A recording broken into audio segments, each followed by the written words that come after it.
This happened in late 2022 when I was working part-time security at a small hospital outside Columbus, Ohio. Not some massive trauma center.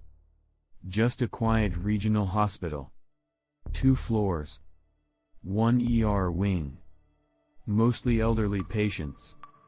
Sometimes a drunk college kid who slipped on ice. I usually worked day shifts. But that week, someone called out. So I took the overnight. 11 p.m. to 7 a.m. easy money, I thought. Nothing ever really happens at night. That was my first mistake. The first few hours were normal. Nurses doing rounds. Machines beeping in uneven rhythms. A TV murmuring low in the waiting room. That sterile hospital smell that never quite leaves your clothes. Around 1:47 a.m., the ER completely slowed down. No new admissions. No ambulance radios. Just that late-night hospital quiet. If you've ever been in one after midnight, you know. It isn't peaceful. It's hollow. Like the building is awake but everyone inside it is holding their breath. At 2:13 a.m., I started my routine hallway check on the second floor. Rooms 301 through 320. Most doors were slightly cracked. Standard. Except 312. The door was shut. All the way. That wasn't normal. Fully closed doors were for isolation cases. We didn't have any that night. I walked up and knocked. Soft at first. No answer. I leaned toward the small glass window in the door. The blinds were half drawn. But I could still see part of the bed. And someone was in it. A figure. Lying on their side. Facing the wall.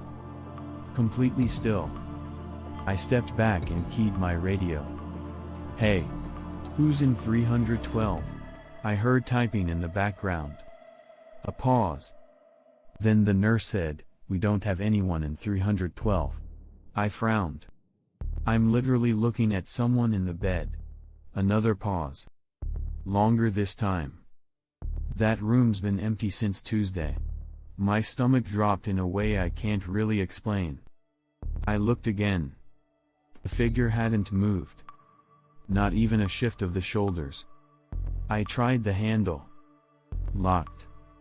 Which made no sense. Empty rooms aren't locked from the inside.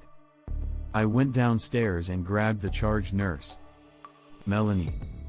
Mid-40s. No nonsense. Not the type who humors ghost stories. I told her what I saw. She didn't look scared. She looked annoyed. We walked back upstairs together. Door still closed. She slid her master key in. Unlocked immediately. She pushed it open. The room was empty. Not someone just stepped out empty. Perfectly empty. Bed tight. Corners tucked. No dent in the pillow. The blinds fully raised. Like no one had been near it. Melanie gave me a look.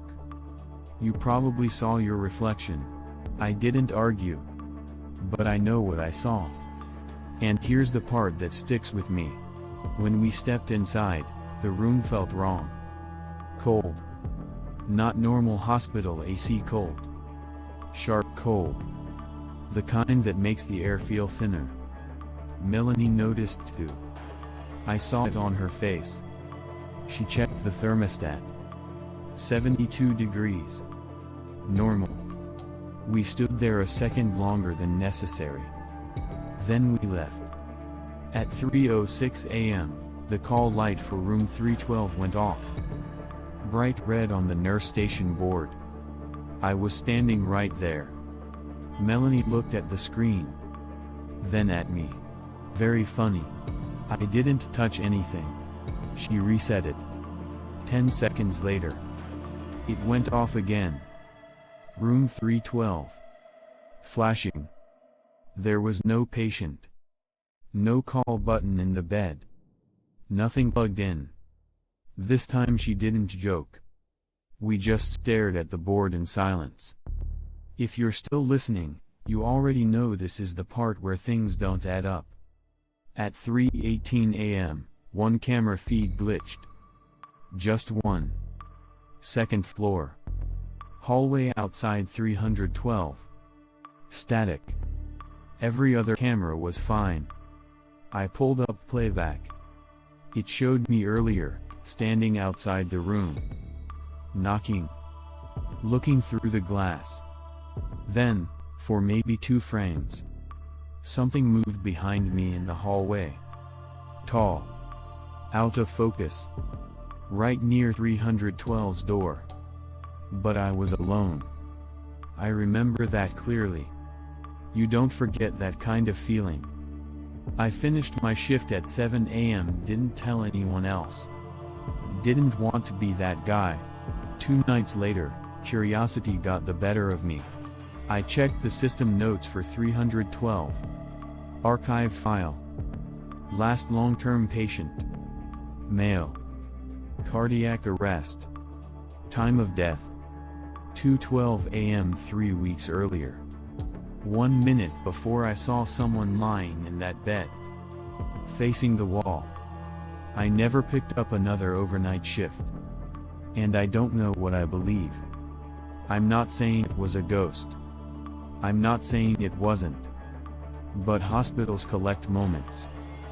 Fear. Pain. Routine. Some things don't leave when the paperwork says they do. All I know is this: there was someone in that bed at 2:13 a.m. and the system said the room was empty. If you've ever worked a night shift in a hospital, I want to hear your story. And tell me honestly, if that call light went off a second time, would you have gone back in alone? Subscribe to the Haunt Files if real-world stories like this are your kind of horror. Because sometimes the scariest places aren't abandoned. They're fully operational. And pretending nothing ever happened.